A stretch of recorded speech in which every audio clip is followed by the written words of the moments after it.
बिस्मिल्लाहिर्रहमानिर्रहीम। आज का जो हमारा मौजू है वो बड़ा ही दिलचस्प है और आज के दिन के जो है तो मुनासबत से है। और आज का दिन मनाया जा रहा है वैलेंटाइन डे, 14 फरवरी है। और ये हर साल 14 फरवरी को ख़ुसूसन जो है पूरी दुनिया के अंदर हर तरफ आपको सुर्खी सुर्खी लाल और वो लाल गुलाब के ही रंग नज़र आते हैं। और इसी दौरान तोहफ़े तहाइफ और मुख्तलिफ कार्ड्स की एक्सचेंज होती है।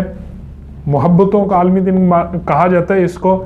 लेकिन ये मोहब्बतें कौन सी होती हैं? ये मतलब मुखालिफ जिन्स जोड़े जो होते हैं ये आपस के अंदर अपने पैगामात का, अपने तोहफ़े तहफ़ का और इसका तबादला करते हैं। ये एक तारीख़ी दिन है और इसकी तारीख़ बहुत पुरानी है। और ये तारीख़ ताल्लुक़ रखती है जब रोमन अम्पायर मतलब दुनिया के ऊपर हुक्मरानी करती थी। इससे जुड़ी हुई कोई 2-3 थ्योरियाँ हैं और तीनों का ताल्लुक़ मज़हब से है। तीनों का ताल्लुक़ एक मजहबी शख्स से है, तीनों का ताल्लुक़ एक मजहबी रहनुमा के साथ है।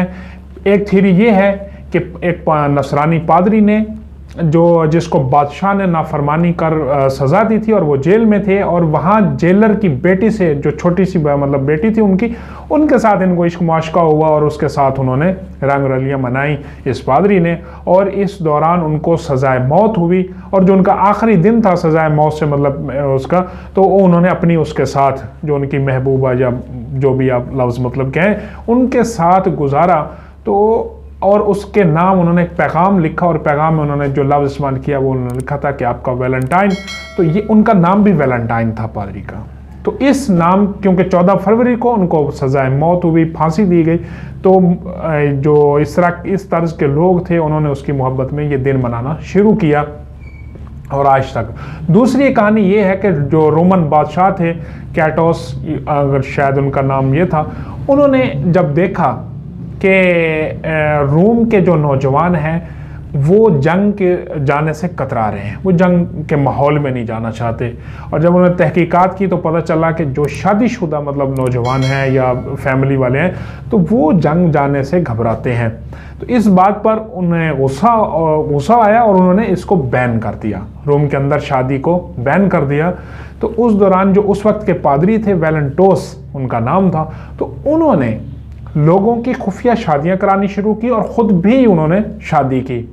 तो इस ज़िम्मन में उनको कत्ल करा दिया गया, मतलब उनको भी बादशाह ने कत्ल करा दिया। तो इस मोहब्बत में भी लोगों ने ये दिन मनाना शुरू कर दिया।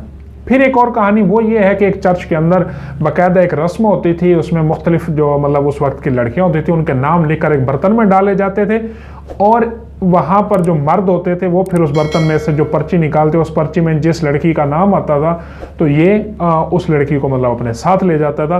तो इस रस्म को भी उन्होंने कभी जानते हुए मतलब उस वक्त के जो बड़े मजहबी उनके जो मतलब कलीसा के वो थे पादरी या, तो उन्होंने इसके ऊपर मतलब इसको बैन किया था। तो इस बैन के एहतजाज में ये दिन मनाया गया। बहरहाल इस सारी कहानी के पीछे जो मेरा मतलब जो मैं बात करना चाहता हूँ वो ये कि ये खालिस्तान किसी के मज़हब का दिन है। इसका जिस कंसेप्ट के साथ हमारे माशरे के अंदर इसको मतलब वो किया जा रहा है और मुसलसल ये बढ़ता जा रहा है, इसके साथ इसका कोई ताल्लुक़ नहीं है। हमारे यहाँ सिर्फ इसका एक जो अक्स है वो होता है कि जी ये मोहब्बत का दिन है। देखिए हम सब मुसलमान हैं, हम सब ने कलमा पढ़ रखा है और जो हमारा मज़हब है वो बुनियादी तौर पर है ही मोहब्बत का दाई, मोहब्बत का दर्स देने वाला।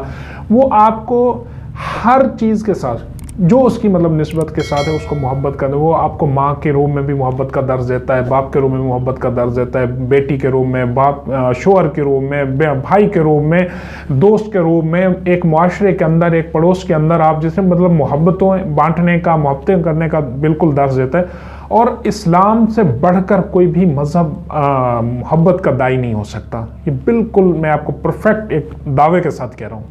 लेकिन यहाँ पर मसाइल कुछ और हैं। यहाँ ये है कि ये दिन खालिस्तान एक मगरबी त्यौहार है और इसका ताल्लुक़ सिर्फ इस अयाशी के साथ नहीं है। आप देख लें, इस वक्त मैं आज एक सर्वे रिपोर्ट पढ़ रहा था, उसके अंदर था कि जितनी जिनसी अद्वियात इस मौका के ऊपर या हैप्पी न्यू ईयर के मौका पर पाकिस्तान में सेल होती, इतनी पहले कभी नहीं सेल होती।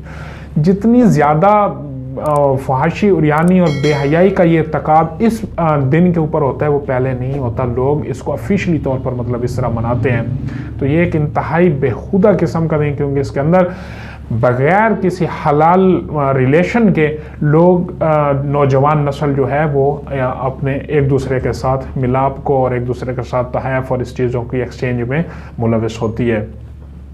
इसी वजह से मुआशरे के अंदर बहुत सारी बुराइयां जन्म लेती हैं और बहुत सारे जराइम बढ़ते हैं। एक और, जहां हम दूसरों के मजहबी त्यौहार को इतनी उसके साथ मनाते हैं, वहां एक मैं अफसोस के साथ कि हमें अपनी तारीख़ और अपने मजहबी उसके हवाले से तारीख़ कोई हमें अंदाज़ा नहीं होता। आज पाकिस्तान में 22 रजबुल मुरज्जब है और ये आलम इस्लाम के एक अजीम सहाबी की वफ़ात का दिन है। ये उस सहाबी की वफ़ात का दिन है जिन्होंने एक तिहाई मतलब 3/3 हुकूमत की थी और बहरी बेड़े के वो मुजद है, मतलब बहरी फ़ौज के बहुत बड़ी उनकी खिदमात हैं। इस हवाले से कि इन्होंने इतनी बड़ी मतलब इस्लाम को जो है वो अरब की सरज़मीन से निकाल कर अजम तक फैलाया और बहुत सारे निज़ाम जो है इसके अंदर इस्लामी निज़ाम में ढाले और नए नए उन्होंने मतलब जो प्रोग्रामात दिए, एक इनकलाबी इस्लाम जिसे आप कह सकते हैं उस शख्स ने दिया था और इतनी बड़ी मतलब इस्लाम की जो हुकूमत कायम की थी। आज मेरे चीदा लोगों को शायद इस बात का इल्म होगा, लेकिन किसी को नहीं होगा। अब ये भी चंद एक जो हमारे सोशल मीडिया के ऊपर मज़हब से मोहब्बत करने वाले लोग इस हवाले से मौजूद हैं, तो वो इस चीज़ को प्रमोट करने की वजह से हमारे लोग कुछ हैं। तो कहाँ देख लें कि एक तरफ कितनी सदियों पहले का एक वाक़या और आज हम बड़ी धूम धड़के से मना रहे हैं, और कहाँ हम अपने मोहसिन, हमारे जो मोहसिन मतलब इतने बड़े अकाबिर साहबा रज़ी अल्लाह तआला अजमईन की ज़िंदगी हमें इल्म तक नहीं है। हम अपने वैसे कौमी हीरोज़ को भी भूल चुके होते हैं। तो खुदारा, जहाँ आप गैरों की तकलीद में उनके बेहुदा और फहाश किस्म के दिनों को मनाने में इतने वो होते हैं, पुरजोश होते हैं, तो वहाँ अपने जो इस्लामी रहनुमा हैं जिनकी बदौलत आज मेरी और आपकी ज़िंदगी के अंदर कलमे की दौलत है, तो कम अज़ कम ये उनकी ज़िंदगी और उनकी सीरत के बारे में भी कुछ टाइम ज़रूर निकालें और उनको पढ़ें और उनको अडॉप्ट करने की ज़रूर कोशिश करें।